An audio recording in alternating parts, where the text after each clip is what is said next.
Hello, hello, hello. Welcome, everyone, to Beyond Hegemony. Oh, what happened there? Sorry about that. We had a remix, Trina. We had a remix. No, I'm joking. No, welcome to Beyond Hegemony, Gary. I are here trying to bring some light to the mood, and but at the same time, keeping and honoring the space. Sahana chose to take a break today due to her emotional state about what's going on, and so we respected that. And I was gonna get on here by myself because I basically feel like raging personally, but I'm gonna keep it to a coherent medium. But I think some things need to be said, and and I want to use my power, my voice of change, because a lot of times what people don't understand is that this little voice box has power in it, and it's spiraling out to reverberate and to connect with other people, even more powerful than these eyes sometimes. So there's a reason why sound, frequency, and vibration are so impactful. And so often it is used against us without our knowledge or understanding that's what's happening. So, how are you, Gary? Thanks for opening us up today. As always, Trina. I'm feeling, I first of all want to honor the rage you feel in your body, right? And I think it's valid. It's so quick in Western society, are we, to, particularly when you happen to have a black look, as my good friend Trina has, right? Nothing like a raging black woman, in the Western society. But guess what? Right. I've been a pretty ragey white man in Western society as well, to the point where I literally screamed top of my voice yesterday morning, just like, literally just went wild. My wife and I never have an altercation, ever. But we just found both of our vibrational states, our energy states, are just like, seriously? Like, are we going to do this again, people? And then that acknowledgement, Trina, of like, guess what? It's not Trina, Sahana, Gary, my wife, your son. Like, it's not the 99% of people, right? Right. And it's just another reminder as we witness the horror show that is Rafa at the moment, the horror show that is the Congo, the horror show that is West Papua. These are all interconnected and connected so-called conflicts, but they're not conflicts. They're oppressive acts by Western governments. And it's really important, people, we realize what's happening. Yes, I might get kept in relative comfort, Trina in her version of comfort. But in the end, if I'm feeling comfortable, it's because someone's got next to nothing or worse. Right. There has to be balance, right, Trina? Right. And it's that colonial, and you said it, we talked about it a little bit off camera. It's the colonial mindset that is affecting us all, whether we're conscious of it or not. And that colonial mindset gives us the privilege to say, I'm just not going to look at the images anymore. I just don't want to see it. I don't want to deal with it. And while disempowering your ability to change it at the same time. It's kind of like, what do they always say? Denial is a river in Egypt. And it's not just a river in Egypt. And the problem with denying things is that you delay the necessary steps to heal and change. The more you deny something is there, or the more that you say, I don't want to look at this, I don't want to deal with this, the more you help perpetuate the problem. That's what we're doing. And so, I have felt myself a growing sense of rage and disdain whenever I see anything posted on any media platform other than what's happening in the world right now. I don't want to see another capitalistic cell. I don't want to see any other BS other than what are we doing to change this world right now? That's all. And I'm ready for a unified collective um, organization to make this start happening. I've been my brain has been going, how do I do this? How do I do this? How do I get a collective together of like-minded people, even unlike-minded people, to just stop this mess? What's so interesting for me, so there are, you are one of those people, right, with a polymathic mind, right? So you are actually doing that work already. This show, those watching us now, thank you if you are live or watching us back. Like, this was Trina's brainchild. And Trina and I found each other in the most random of ways as I was doing a solo episode about decolonizing the mind through listening. So it's as much for me, Trina. I think it is happening. We're seeing it. Mm-hmm. There are these groups, but as importantly, there are these individuals that want to move towards this discussion, but are terrified or paralyzed, or a combination of both. Mm-hmm. Whether it's CEO of an oil company, whether someone running a mindfulness institute, whether somebody working in the shop down the road. So I'm wondering to what extent, we talk about bridging quite a lot, right? And it's actually everything's. But what's the research? I think it was 3.5% of people going in the same direction can tip the system. It's not a crazy percentage. It's 3.5%. I'll try and dig out the research. Mm-hmm. But we're not talking about 10, 20 or 50. We're talking about 3.5. And I think from what I've witnessed the last 10 weeks, we're quickly getting to 1% of that 3.5%, Trina. I think it's more than that. Honestly, I just don't think we've got too many barriers on social media. So I did Freudian slip. I was about to say sociopathic media that want us to stay in this one little bubble, whether it's on LinkedIn, whether it's on Instagram, definitely Facebook. I can't even post anything on Facebook without it getting flagged. It is ridiculous. And it had, nothing to do with anything, but I still got flagged on some post that they considered to be misinformation, but it's not. It's already been proven to be true. So I honestly think it's more, but they won't let you see that it's more. Because I think one of the things that is kind of programmed in us is this need for collaboration, but there's such a deep fear of persecution because that's built into the system as well, that control. And so, yeah, I actually think it's more than 1%. I just think people need to get out of their state of fear about it.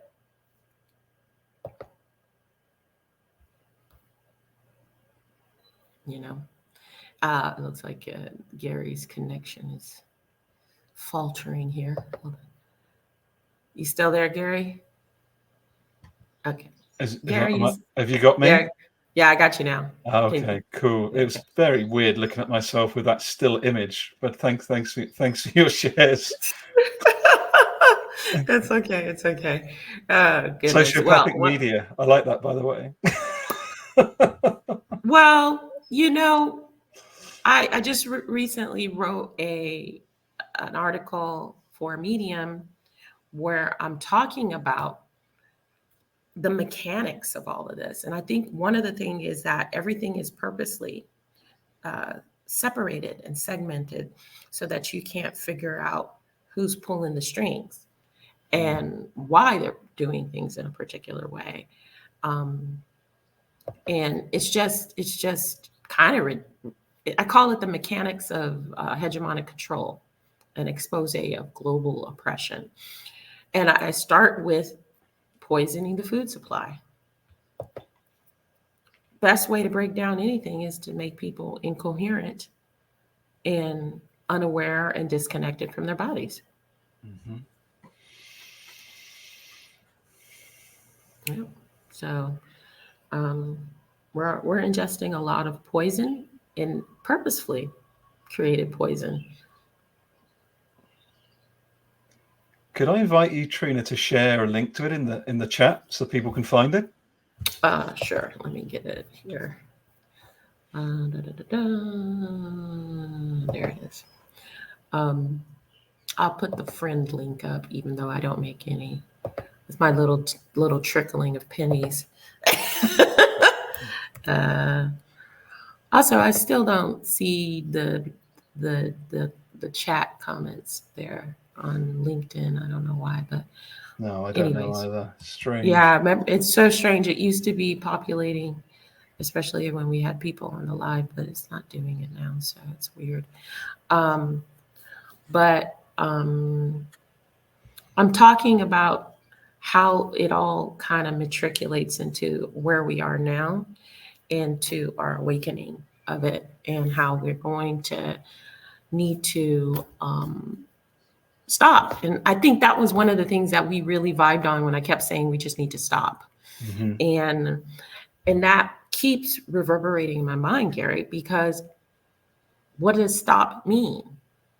So in the article, I broke it down to stand together, oppose persecution. And I know we can collect. Can stands for can, collectively awaken now. You know, there's so much, there's nothing we can do. There's nothing we can do. There's so much of that in the colonized mind. Mm-hmm.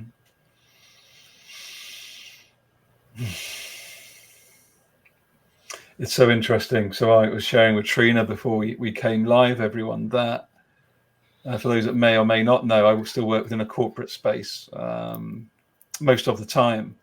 And it's really interesting that some Western European customers in the global supply chain are now starting to ask questions and going, hey, actually, are the raw materials that I'm buying from you, do they come from an unjust supply chain?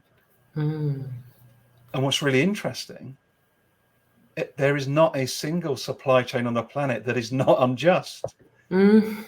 Which I think is really important thing for us to start to have without judgment, without shame, but just to realize, as Trina shares in this beautiful blog, like the iPhone the iPhone in our pockets, the cars that we drive, the glasses we're wearing, the clothes we're wearing, the food we're eating, there are costs to human beings and ecosystems in the global majority that are very rarely represented in the true externalized cost of the things we buy.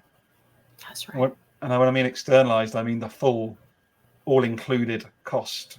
If you include biodiversity collapse, true cost to waterways, cost to our bodies, etc. And it's just the realization. And when we do realize that, and I think what's interesting, Trina, customers are starting to ask, and this goes well beyond the box tick to say you've got an ISO certification, badge, or the badge to say that you're more sustainable than the next company, badge. Mm-hmm. That's all okay. I get it. I'm not judging that per se. But what I am saying is, let's get real around the fact that every single element of a global supply chain, no matter where it comes from or to on this planet, is causing harm somewhere. Mm-hmm. And most of it is causing harm in the global south, or to 85% of the global majority, and not to the global minority, of which I'm part. And again, I'm not judging anybody with that. I'm just saying these are the facts, right, Trina? Like this is just just reality. Right. Yep. And here's the thing: all colonial slave derived countries have this issue.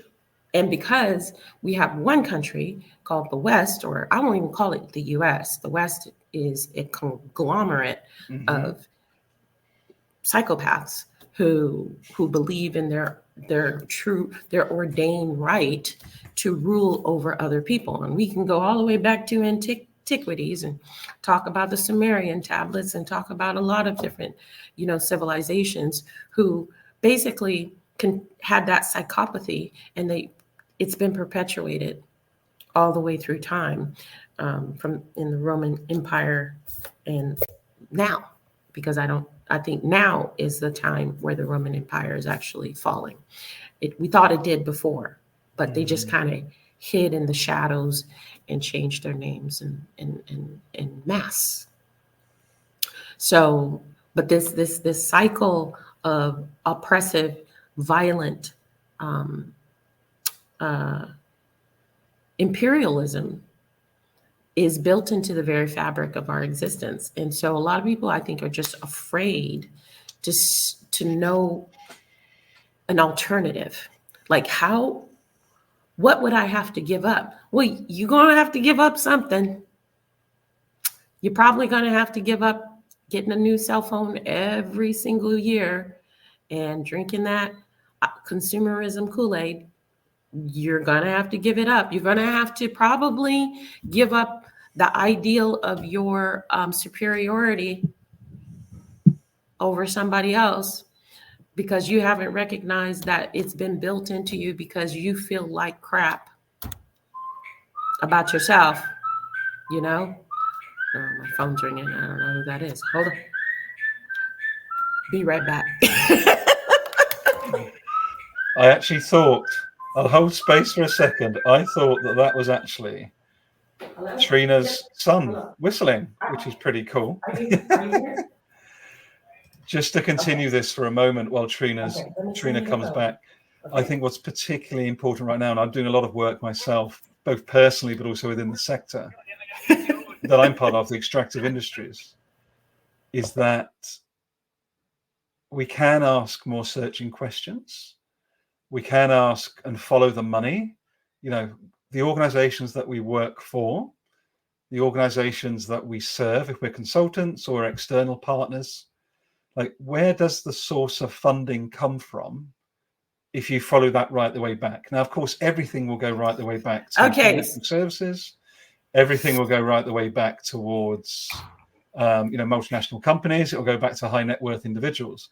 I was just saying, Trina, my invitation is for anyone that's watching or watching back is what we can do in this situation, because we do have to survive within a currently capitalist system.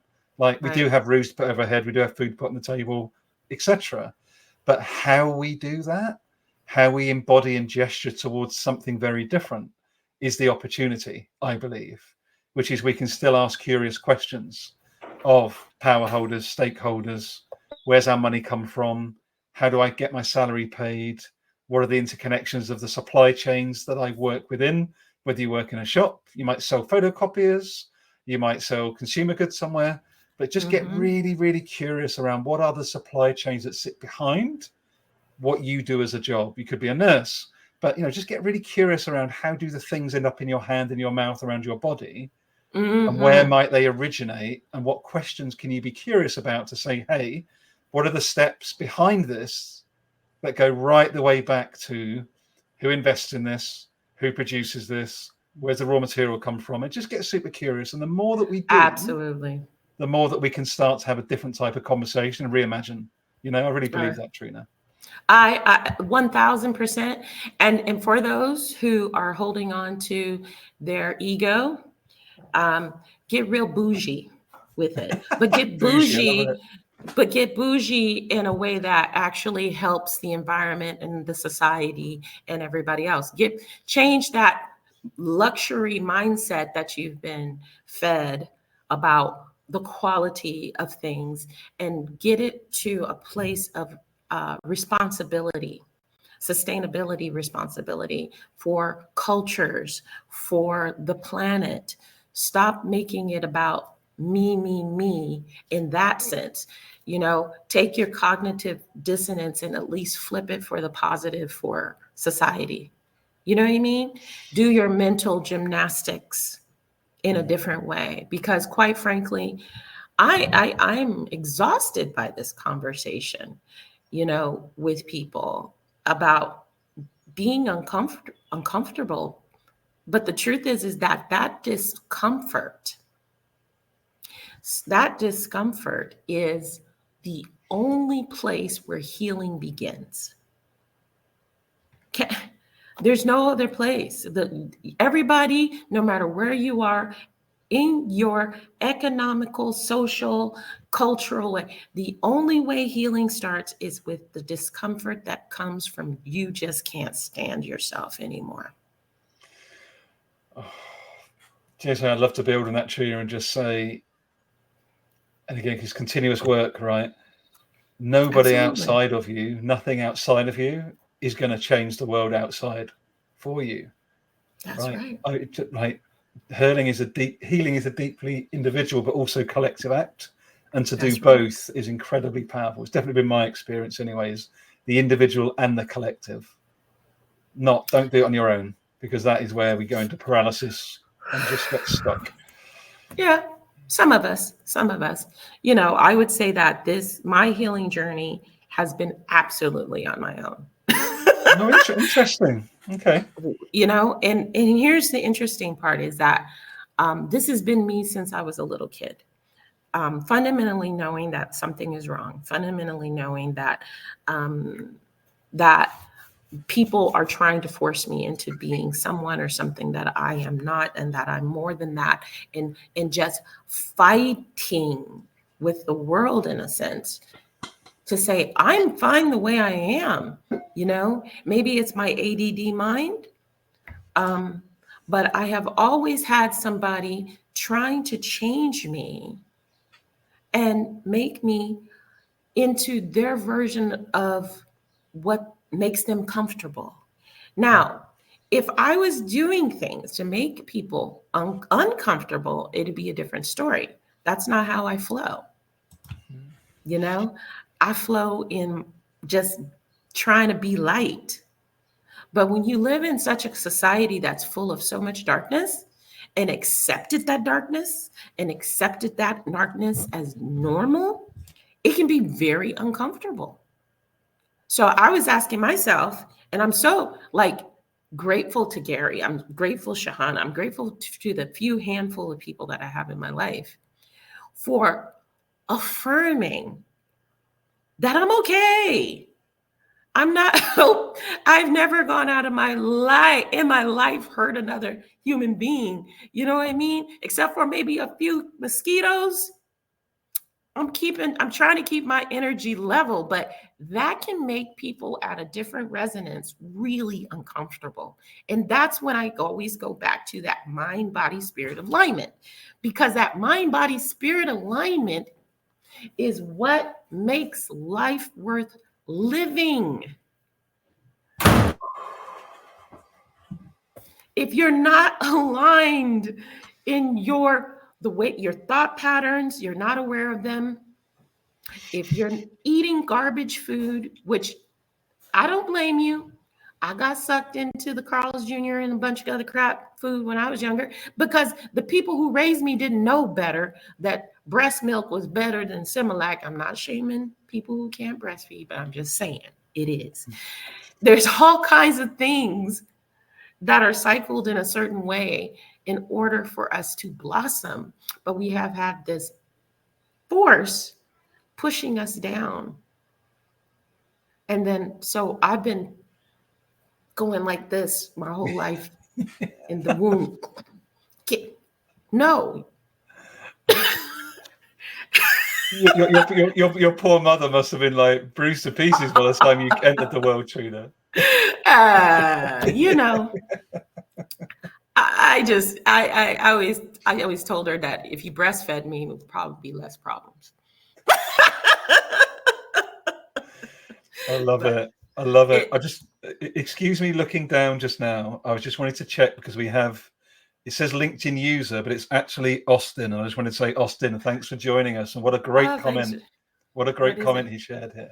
What did he say? My grandma used to say, if we don't talk about it, we only have... Exactly. Exactly. This whole mindset of fear. And I want people to know, if you're one of those people who keeps saying that I just can't, or I can't see the pictures. I get that. I'm not looking at the pictures either. But if you're not acknowledging it's happening and you're trying to go la la land someplace else, you really are a part of the problem. I hate to tell you this. You're not murdering anybody. You're not, but your complicity and your complacency is not contributing to the change. You know, that stop, that word stop means stop buying the resources, like Gary was saying. Be very, very curious and rebellious about where you contribute your dollars. Stop being afraid to speak, because we almost didn't do today. Okay.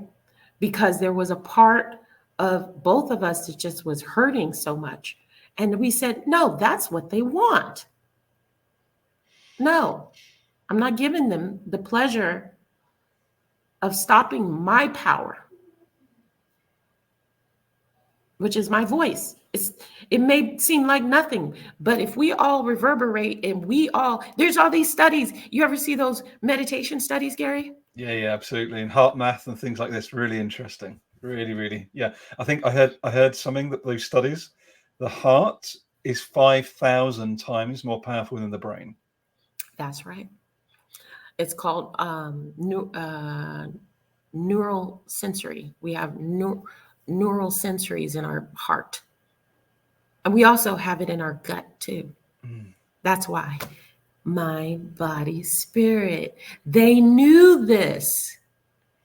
They knew that if you corrupt the gut flora, our brain there messes with our heart and our brain on the top of our head. So that's why you must do this alignment. This is why it's my focus in my practice and what I do. And sometimes people have a really hard time. The hardest part is changing what you eat. Because they've invested so many billions of dollars in giving food flavor profiles that are non-existent, that trick the body, that trick the pleasure sensors in our brain, that triple or pick up serotonin and dopamine. But if you were connected to if you were connected to your spiritually, yourself, your own divinity, you would taste that food like I do now and go, yuck, this is disgusting. Or recognize all you're tasting is salt, sugar, or some sour citric acid or something they put in it. But that's all. I'd love to bring this to life just very briefly, if I may. It's so powerful what you're showing. And I'm like saying, I've written before about a Western addiction, because full disclosure, soft drinks are still something I have issues with. I stopped drinking them for months and then I fall back onto them because exactly what Trina's described, right? Partly consumer culture, partly lack of control, whatever, right? I'm going to own it. But it's a continue. But that's me being conscious, right? Imagine people that are completely unconscious, just grabbing every single thing off the shelf that's possible. All you've got to do is look at who are the biggest global multinational companies: Pepsi, Danone, Coca-Cola, Unilever. Now, all of these are big customers in the sector I'm part of, right? That's right. But we need to get really curious around who and what does this whole hegemonic structure serve? And in the end, it isn't the 99% of people on the planet. It's shareholder primacy. It's profits that are getting it. And if you look even in the UK, Trina, and this is what Beyond Hegemony looks like. Beyond Hegemony is equal, just, inclusive, co-creative, based on sharing, right? It's not a massive, it's not Pollyanna. It really, really isn't. No. But what we're currently exiting is systems based on colonial thinking. They are oppressive, they are divisive, and they are what is literally falling out in UK politics at the moment. Oh And my in West God. and in US politics, like we're literally watching your son would offer infinitely better debate, constructive, reflective, forward-looking than most of these adult 40, 50-year-olds that are just desperate to cling onto power. It's unbelievable, Trina. It's unbelievable. No, I keep an eye on it because, even It's though I'm American, it's all connected, That Sunak guy and that Silverman woman, I find it hilarious. They're both Indian descent. it's like, It's like, what does that tell me about the current structures? Who are the power players right now in that global scene? I know that India is part of it, and what I find to be interesting is that India is part of BRICS. Is everybody's talking about BRICS, BRICS, BRICS. I said I really don't understand the logic of championing another colonial or imperialistic country. Like, it's always this pick one or the other, but they're all the same. I don't see any difference between Russia, China, India, or South Africa. Maybe I like South Africa because they put Israel on blast. But all I see throughout history is the same mentality, the same people jockeying for power position to oppress. yeah. And us collectively going, okay. But why are we going okay? Because the system's designed that whether you're on $1 billion per year, $1 million per year, or $10,000 a year, this is a really important point. Everyone's is conditioned to feel in survival mode because It's never ever enough. Whether it's $1 billion, $1 million, or $10,000, it's never enough because everything's been the marketing, the media, voting, everything's telling you will be okay when, not you are enough. And when we reclaim that power, back from the system, right? It's like, and that's what's happening now with the student encampments. It's what's happening with us on this call. Like, the most powerful thing on this planet right now, people, is you. Go inside, do the work, remember your power, use it in healthy decolonial community-based ways, and things shift like overnight. Like, literally, like I'm so like, I work literally. Honestly, Trina, I work with so many people and I'm watching them, right? Kids in private school, massive mortgages, lovely holidays in the Caribbean. I get it. It's wonderful. I love that for you. But don't whinge at me that you're not getting this, you're not getting that, or this isn't happening, or that's not. Like, calm down. Like, make your choice. Like, make your choice. Like, conform to the system, take the money and just switch off. And that's your choice. But don't complain then. Don't complain when it's falling apart. Be part of trying to make it better. Exactly. And there's a reason why it's falling apart. Things fall apart when they're not sustainable. Nature doesn't fall apart. Nature does nature. When we get in the way of nature, then nature dies. Because we are trying to control what shouldn't be controlled. Instead of living within the nature of the cosmic world the way we should, we're trying, where few are trying, to command it and control it. And it's not going to work. It never has been. How many civilizations must fall before they get it in their psychotic minds that they can't control it? Because we're 99%, right? And there's this small percentage of hegemonic psychopaths out here trying to do the same thing over and over. It's not working. It's never been working. Do you remember that Caucasian guy? Quite a clever guy. I think he was called Einstein. It's a definition of insanity to keep doing the same thing. It was actually his wife. Yeah. No. Probably was. I'm sure you're right. But you know what I mean? That, like, but it is bizarre that these systems that are falling apart are predicated on rinse and repeat of exactly the same thing and expecting a different result. No, it's not true. Expecting the same result, and then we're sitting here going, but why are you hurting the climate? Why do these people still feel oppressed? Why is all this damage happening? You're like, because we keep doing the same things, not wanting a different result. Einstein's quote is spot on, but those with power don't want a different result, and that's why things are collapsing. Yeah. Yeah. Well, because what happens is that we get this collective awakening. I've been looking at this. It's like the uptick of rebellions,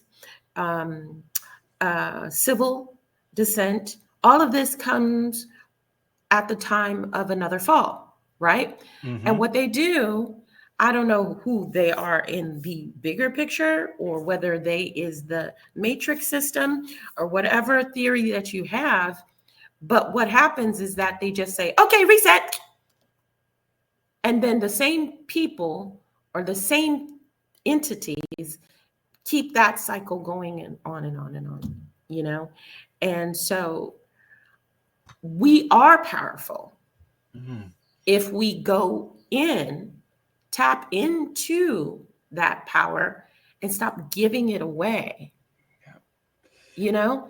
And just, God, I don't know how many times I got to say it, just stop, you know? Just stop. How about some invitations, Trina? Like going inside means like you do a lot of work around trauma, you do a lot around coaching and helping people sense and feel into this. What are some practical invitations from you today to anyone that might watch or watch back to because to stop, right? I know, like my gorgeous wife, like particularly mums, like you're conditioned to run, because if you stop and give your time permission to stop and be on your own, my God, you're a shit mum. You're an awful mum if you take time for yourself. That's one of the patterns, right, of hegemony, is how dare you take time for yourself and rest, mother. Well, being rested is being connected. That's what it is. When all these upticks of ADD, ADHD, other oppressive DMSR5 type conditions are due to the nature of go, go, go, go, go, produce, produce, produce, and we don't ever take the time to break. Because if we break, we become more aware. So one of the things, funny, I just had this exact conversation today before I got on this call. I had a client, and she said, how do I stop myself from being angry or lashing out when I really want to? How do I stop that feeling? Right?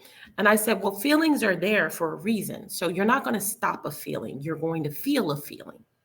You mean, how do I not react in a way that makes you feel worse? Okay. Or makes you feel foolish or gets you arrested, whatever. Okay. So what you're going to do is you're going to breathe. It's the simplest thing, but it's something we don't do profoundly enough. We don't breathe. We pant. We are shallow breathers, I always say. And that's why in meditation, what do they say? Breathe in, recognize your breath, breathe out your problems, whatever. There's different techniques, okay? But the breathing is just paying attention to yourself, to your life, to your essence.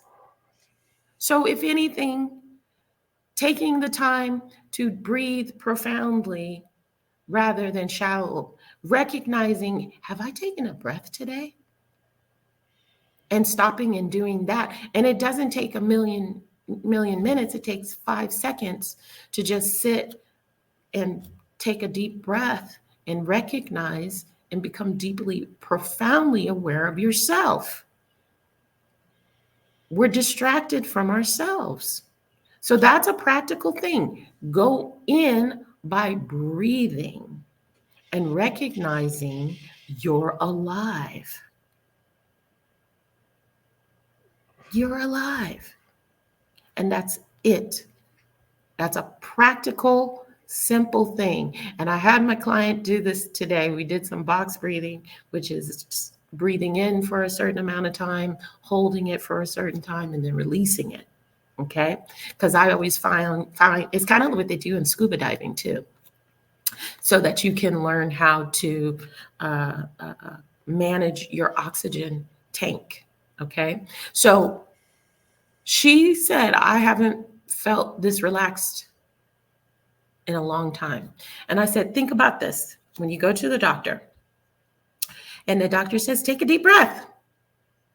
Why don't they just put the stethoscope on your heart when you come in and wait to listen? Because they can't hear the heartbeat because it's like shallow. So you have to take a deep breath to reset. And then when you go, it goes, doom, doom, doom. Blew her mind. She was like, I never even thought about it in that way. That's why they say take a deep breath, so they can actually hear your heartbeat reset. Beautiful. Thank you for offering that, Trina, because I think, again, it just ties for me directly to the point that if we're not breathing, we're reacting and we're in survival. Mm-hmm. And when we're in survival, we don't feel confident. We don't know who we are. We can't constructively challenge, and we get scared to ask the big questions. So, like, I just want to take it right back to where we started, right? The terrible assault in bloody Rafah. What's going on in West Papua? What's going on in the Congo? What's going on in Sudan? What's going on all around the world? Our ability to come together and speak up collectively, and I'm still working on this and practicing, comes from a place of connecting to ourselves, as you said. Like, it isn't out there. The thing out there isn't going to help us. Right. We've got to go inside, and it's still far too uncommon, certainly in Western spaces that I frequent. So I really think that's a massive Beyond Hegemony paradigm, is we are all coming from that place of inside out first, collectively. Right. Yeah. And we're indoctrinated to think that the action has to be something like war, or, I'm not saying that we will not have to stand up, but if we don't go inside of ourselves, we don't really know what we're standing up for. It's just an emotional reaction. And I always say that most of these leaders are just boys with toys, and they're invested in so much in their ego, and they avoid going in so much that they're just spewing out all their trauma on a very unconscious level, and so I don't know how to make someone like that change. I don't. I've never dealt with anybody on that level. But I do know from my experience, and thank goodness my success with a lot of clients, the ability to create a change is deeply embedded with your emotional state and an ability to feel the change that you want right now. So basically, if you want something to change, you have to go inside and feel the sensation of what that change feels like, and you have to see it become a reality. And feel the emotion, and feel the joy, and feel the peace, whatever it is. I have 3 phones, they're all beeping. So You're popular, Trina. You're popular. yeah, I've got a client right after this. So here's something, and I want to like end this with this little piece just to demonstrate what I'm talking about. Every day for about a week, I've been watching these videos called country living vlog, and it's in Azerbaijan. This old couple, little Russian couple, and they're up in the mountains of the Shandog Mountains. Absolutely breathtaking. The video has no voice, just the sounds of nature. And she's in there making bread, or she's doing something delicious. My stomach always just growling after I'm watching it. They're harvesting berries, and they're showing their cats and the ducks and the chickens, and you hear the bees buzzing. It is the most peaceful sensory journey. And one day I was just in this like blissful me, just watching it, cheesing, going, this is so cool. Oh my God, look at that. That's so amazing. And I go, I want to go there. I want to go there. So for 20 years, I've been teaching English as a second language as a side gig, right? So I'm on all these different blogs, right? Like different websites. And I get offers a lot, in my inbox. So you're still teaching? Do you want to do here? Do you want to work there? So I traveled the world teaching English. That's how I did it before I had my son. I get a offer from Azerbaijan. I have never, ever gotten a job offer from there. Never. And I got 2 in 1 week. After me saying, gosh, and being in the motions and feeling the joy and just being so happy to watch this life of this cute old married couple that must have been married 30 years, doing harvesting, being human, in this beautiful atmosphere. And I was so into it. The universe just brought to me a couple job offers. I don't know if I'm going to take it, but I want you to know that everybody, single person listening to this live right now has that capacity. It's not magic in the sense of abracadabra, but it's you bringing your vibration up to a level and demanding what you want, but doing it from a place of joy.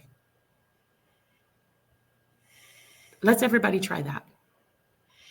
So I want this crap in Rafa to end. I want there to be accountability.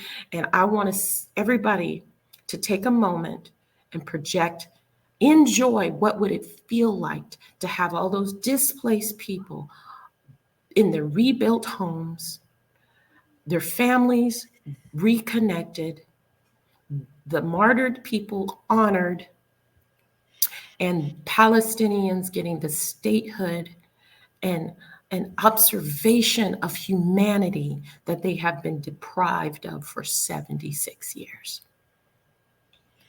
How that would feel for everybody in the world. So I know I'd be happy. I'm happy with the thought of it.